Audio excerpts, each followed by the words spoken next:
اور گجرات کے علاوہ جیلم کا علاقہ ہے، راولپنڈی کا علاقہ ہے، آزاد کشمیر ہے، اور بہت سی جگہ جہاں بہت تعصبات تھے،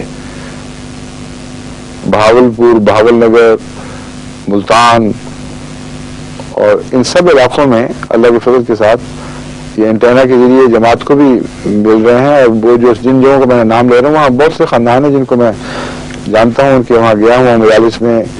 منٹ گمری عیسائی وال جو اس کو آپ کہتے ہیں، وہاں کے 6/11L 6/12L 30/11L وغیرہ وغیرہ، اور بہت سے 6/11L تھا غالباً، اور 30/12L یہ کچھ ایل اور بٹے موجود تھے. 30 اور 6 یا 12 اور 11 اس قسم کے نام تھے، مگر جگہ میرے ذہن میں ہے. چودھری نذیر صاحب 30 والے گاؤں میں تھے، ابھی بھی ان کے خط آتے ہیں محبت بھرے. اور اسی طرح 6 کی جماعت جو ہے وہ نمبرداروں کا، ذیلداروں کا گاؤں کہلاتا تھا. یہ تو اس لیے بھی یاد رہتا ہے کہ جہاں جاؤ وہاں یہ ان کے لڑکے موجود ہیں. جرمنی بھی بھرا ہوا ہے، بھرا ہوا سے مراد ہے کوئی جگہ نہیں جہاں یہ نظر نہ آئے. اور ناروے وغیرہ تک پہنچے ہوئے ہیں، کینیڈا بھی پہنچے ہوئے ہیں. تو اللہ کے فضل سے بڑی فعال جماعت ہے، طاقتور جماعت ہے، اور ان کے دوستی کے دائرے بڑے وسیع ہیں. وہاں غیر جماعت بھی کوئی تعصب نہیں رکھتے ان سے. کوئی مولوی یا کوئی پالیٹیشین آ کے نفرت پیدا کرنے کی کوشش کی ان کو بگا دیتے ہیں، کہتے ہیں ہم جانے ہمارے تعلقات اچھے، ہم جانتے ہیں ہمارے مذہب کو ان کے مذہب سے کوئی خطرہ نہیں، تو بالکل پرواہ نہ کرو. تو یہ سب لوگ ہیں. وہ گاؤں والے کچھ بیٹھے ہوں گے اس وقت، ہمارے شاہوں کی بھی فیملی تھی، وہ بھی باہر کچھ نکلے ہیں. تو گاؤں ذہن میں ہے. پھر ادھر چلے جاؤ، ڈیرہ غازی خان، مظفر گڑھ، بستی رندہ ہے، اور بستی مدرانی ہے. بہت علاقے ہیں جو دیکھے بھالے، بار بار وہاں گیا ہوا. پشاور صبح سے جا کے دیکھیں، پشاور میں بھی اس وقت مجھے پتا ہے کہاں کہاں مجلسیں لگی ہوئی ہیں. اور اسی طرح مردان ہے، اور بہت سے علاقے ایسے ہیں جہاں خدا کے فضل سے جو کمزوریاں تھیں وہ دور ہو رہی ہیں، نمازوں کی طرف توجہ ہو رہی ہے. تو یہ زیادہ ہے اہم بات جس کی طرف جماعت کی توجہ مرکوز کرانے چاہتا ہوں کہ ٹیلی ویژن کا کچھ فائدہ تو دلچسپی کا ہے ہی. وہ اس لیے ضروری ہے کہ باقی ٹیلی ویژن سے بچا کر اس طرف کھینچنے کے لیے ہمیں لازماً جدوجہد کرنی ہوگی کہ وہ دلچسپ رہیں. لیکن اس دلچسپی میں لپیٹ کر جو ٹھوس اور دائمی نوعیت کی نصیحتیں کی جاتی ہیں، مثلا قیام نماز وغیرہ، اس سے اگر آپ نے استفادہ نہ کیا تو پھر یہ سارا سلسلہ بیکار ہو جائے گا. اور ایک چیز میں آپ کو بتا رہا ہوں کہ مجھے جو خطوط آ رہے ہیں وہ ہر طرف سے آ رہے ہیں. بنگلہ دیش والے کہیں گے ہمارا نام نہیں لیا، مجھے آپ کا نام میں پہلے لے چکا ہوں میں کئی دفعہ. یہ سندر بن سے لے کر ادھر احمد نگر تک، اور مختلف جماعتیں سلہٹ اور آسام تک، اور پھر ادھر چٹاگانگ اور برہمن بڑیا، اور چٹاگانگ سے آگے کوکسز بازار ہے، رانگا ماٹھی وغیرہ. تو یہ سارے علاقے وہ ہیں جو اس وقت میرے سامنے ہیں. اور بیک وقت تو نہیں، لیکن کبھی میں نظر ان پر ڈالتا ہوں، کبھی ان پر ڈالتا ہوں، تاکہ آپ کو پتہ لگے کہ میں بھی دیکھ رہا ہوں کچھ، صرف آپ ہی نہیں دیکھ رہے ہیں. تو میں آپ کو بتا رہا ہوں کہ ٹیلی ویژن کا جو بنیادی مقصد ہے وہ تربیت ہے. کم ممکن تھا میرے لیے کہ سال میں ایک دفعہ بھی کہیں گھر پہنچ سکتا. تو جہاں جذباتی لوگ باتیں لکھتے ہیں کہ ٹھیک ہے آپ آئے مگر یہ طلب جو ہے پہنچنے کی وہ نہیں پوری ہو رہی اور بھڑک اٹھی ہے، وہ سب رومانی جذباتی باتیں ہیں. ٹھوس حقیقت یہی ہے کہ ٹیلی ویژن کے ذریعے میرا وہاں نصیحت کے ساتھ پہنچنا تربیت پر اسی طرح اثر انداز ہو رہا ہے گویا کہ میں وہاں پہنچ گیا ہوں. اور بچوں میں عظیم انقلاب برپا ہو رہا ہے. نماز کے سلسلے میں مجھے کل ہی خط ملا کہ ٹیلی ویژن دیکھنے کے بعد، آپ نے شاید نماز کا ذکر کیا تھا یا کوئی اور بات ہوگی، تو ابا باہر جا رہے تھے، کسی بچی نے لکھا ہے، اور نماز نہیں پڑھی. تو بیٹا دروازے کے سامنے ہاتھ کھول کے کھڑا ہو گیا پھیلا کے کہ ابا پہلے نماز پڑھے پھر میں جانے دوں گا. اس کی ایسی پیاری ادا لگی باپ کو کہ باپ نے نماز پڑھی، اور بہنیں بھائیوں کے متعلق شکایت کرتی ہیں، بیویاں خامدوں کے متعلق بہت درد سے لکھتی ہیں کہ ٹیلی ویژن تو دیکھ رہے ہیں ہم، لیکن ابھی تک ان کے اوپر نماز پہ اثر نہیں پڑا. اور یہ جو شکایتیں ہیں وہ مغربی دنیا سے بھی آ رہی ہیں، مشرقی دنیا سے بھی آ رہی ہیں. اس سے مجھے بھی اندازہ ہو رہا ہے، ان معنوں میں بھی میں آپ کو دیکھ رہا ہوں کہ پہلے جو متفرق پھیلے ہوئے نقائص تھے ان پر میری اس تفصیل سے نظر نہیں تھی جتنی اب ٹیلی ویژن دیکھنے والے میرے بعض خطبات کے حوالے سے مجھے اطلاع پہنچاتے ہیں. اور بہت سے ایسے گھر ہیں جن سے میں واقف، جن کے خامند مرد وغیرہ مخلص آ کے ملنے والے جلسوں میں پیش مجھے یہ نہیں پتا تھا کہ نماز نہیں ٹھیک پڑھتے. بس ایسی بھی اخلاص کی شکلیں ہیں جہاں انسان اسی پر مطمئن ہو جاتا ہے کہ میں آگے ہوں، لیکن اگر نماز نہیں پڑھتا تو پھر وہ آگے نہیں ہے، وہ اس کا قدم پھسلنی جگہ پہ ہے، کسی وقت بھی ضائع ہو سکتا ہے. تو میں ان سب کو مخاطب ہو کے کہتا ہوں کہ نماز کو قائم کریں. اور بچے اب اللہ کے فضل سے پہلے سے زیادہ نماز پر قائم ہیں.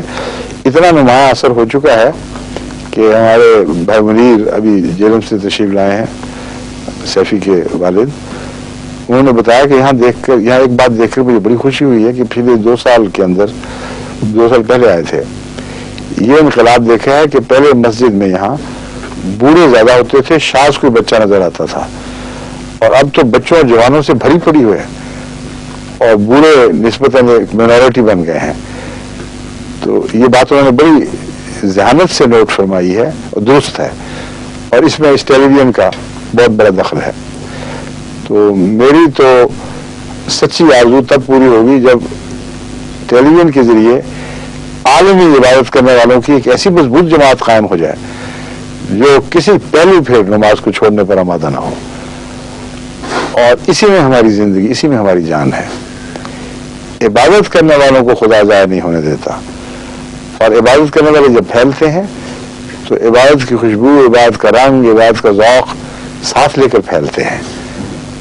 آنے والوں میں نمازی بنانے لگتے ہیں، لیکن بے نمازی اگر تبلیغ بھی کرتا رہے اور کسی کو بنا بھی دے گا تو کچھ بھی فائدہ نہیں ہوگا. ایک پہلو سے تو ٹھیک ہے کہ وہ اس نے سر تسلیم خم کر دیا، وقت کے امام کو مان لیا، لیکن اس کو فائدہ کیا پہنچا اگر اپنے اندر اس نے پاک تبدیلیاں نہیں کی.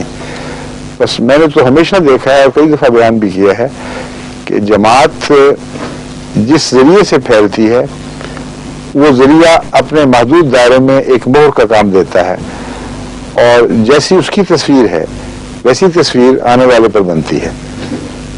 بس آج کل جبکہ بکثرت تبلیغ کا دور ہے اور حیرت انگیز انقلابی کامیابیاں نصیب ہو رہی ہیں، نماز کو اولیت دیں، نماز پر مضبوطی سے قائم ہوں. ہر احمدی جو داعی اللہ ہے اس کی تصویر میں نماز ایک لازمی جز ہونا چاہیے. اس کے بغیر اگر آپ دعوت اللہ کریں گے تو اندھی لولی لنگڑی تصویر بنا رہے ہوں گے ایک احمدی کے اوپر. آپ کی تصویر نقش ہوگی مگر ایک اندھی لولی لنگڑی تصویر، اور ایسے ہی مریض احمدی پھر آگے پیدا ہونے لگ جائیں گے. اللہ ماشاء اللہ بہت سے ایسے ہیں جن کو نظام جماعت سنبھال لے گا، میں جانتا ہوں، کوشش ہوتی ہے، مگر جب دیر ہو جائے تو اکثر لوگ اپنی عدم تربیت کی وجہ سے بعض نقائص پر ٹھنڈے ہو کر جم جاتے ہیں. لوہا گرم نہیں رہتا کہ اسے مولڈ کیا جا سکے، اسے مختلف شکلوں میں ڈھالا جا سکے. بس اس وجہ سے میں آپ کو یہ سمجھا رہا ہوں، آپ لوگوں کو میں دیکھ رہا ہوں، آپ مجھے دیکھ رہے ہیں، مزہ بھی آ رہا ہے، لیکن اس مزے کی وجہ کیا ہے، کیوں یہ مزہ لیا جا رہا ہے؟ بنیادی طور پر میں چاہتا ہوں کہ آپ سارے عبادت پر قائم ہو جائیں، اسلامی عبادت کے نگران اور محافظ ہو جائیں، اور احمدیت اور عبادت ایک ہی چیز کے دو نام بن جائیں. اگر یہ ہو جائے تو اربوں روپیہ بھی خرچ کرنا پڑے اس ٹیلی ویژن پر تو ایک ایک پیسہ کام آ جائے گا. یہ اللہ کا احسان ہے کہ اربوں کی ہمیں ضرورت نہیں پڑ رہی. احمدی خدمت کرنے والے ایسے ہیں جو ہر لحاظ سے اپنے آپ کو پیش کر رہے ہیں. بس نفس کی قربانی بھی آپ کر رہے ہیں، مال کی قربانی بھی کر رہے ہیں، اور ان دونوں قربانیوں کا مقصد کیا تھا؟ مقصد یہ تھا وَمَا خَلَقْتُ الْجِنَّ وَالْإِنسَ إِلَّا لِيَعْبُدُونَ. ان دونوں قربانیوں کا اعلیٰ مقصد یہ ہے کہ عبادت کرنے والے پیدا ہو جائیں جو اپنے رب کو پہچان لیں، اور جو پہچانتے ہیں وہی عظمت سے اس کی عظمت کے حضور سر جھکاتے ہیں۔ اس کا مطلب ہے آپ کو نمازیں خود سیکھنی بھی ہوں گی، پڑھانی بھی ہوں گی، اور اس کے لیے جو میں نے ترکیب پہلے استعمال کی ہے بارہا، وہی میں دوبارہ آپ کو یاد دلاتا ہوں۔ اس مجلس میں تو اور وقت نہیں ملے گا، باقی پھر سے انشاءاللہ کل کی بھی تو ایک مجلس ہے متفرق۔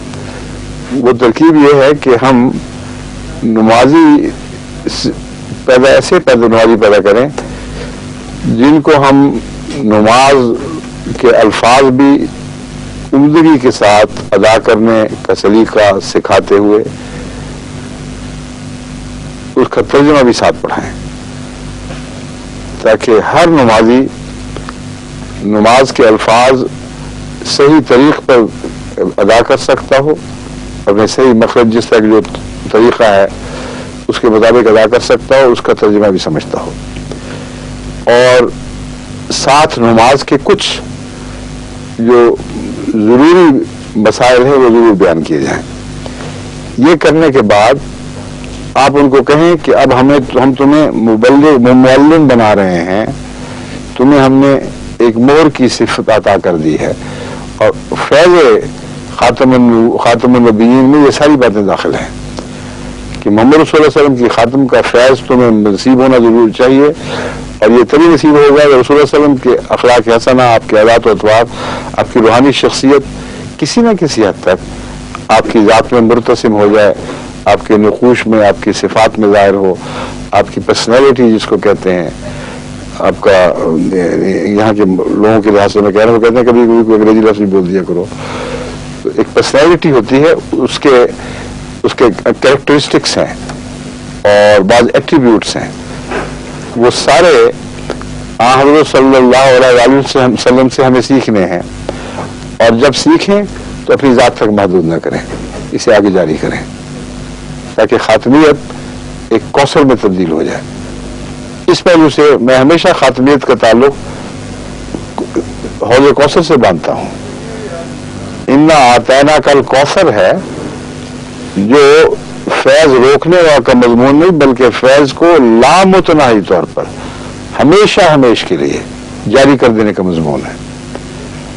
بس اس پہلو سے میں یہ یقین رکھتا ہوں کہ وہ جو حقیقت میں خاتم النبیین کا قائل ہے، وہ لازماً آپ کے کوثر کے صاحب ہونے کے لحاظ سے، صاحب کوثر ہونے کے لحاظ سے آپ سے فیض پائے اور فیض کو جاری کرے، تب وہ خاتمیت کے سچے مفہوم کو سمجھنے والا ہوگا۔ ورنہ یوں فرضی باتیں ہیں کہ جی فلاں قائل ہے، فلاں قائل نہیں۔ خاتم کا مطلب ہے مہر تو آگے لگ سکے۔ محمد رسول اللہ علیہ وسلم کی مہر اگر آگے لگ کے رک جائے تو فائدہ کیا؟ نبیوں پر لگتی ہے اس لیے کہ کامل ترین مقصد اس کا یہی، اول اور اعلیٰ مقصد یہ ہے، لیکن نبیوں کے ذیل میں سب فیض پانے والے اس مہر سے فیض یافتہ ہیں۔ تبھی سورہ نساء میں اسے خاتمیت کی مہر صرف نہیں قرار دیا گیا، تمام روحانی فیوز کی مہر قرار دیا گیا ہے۔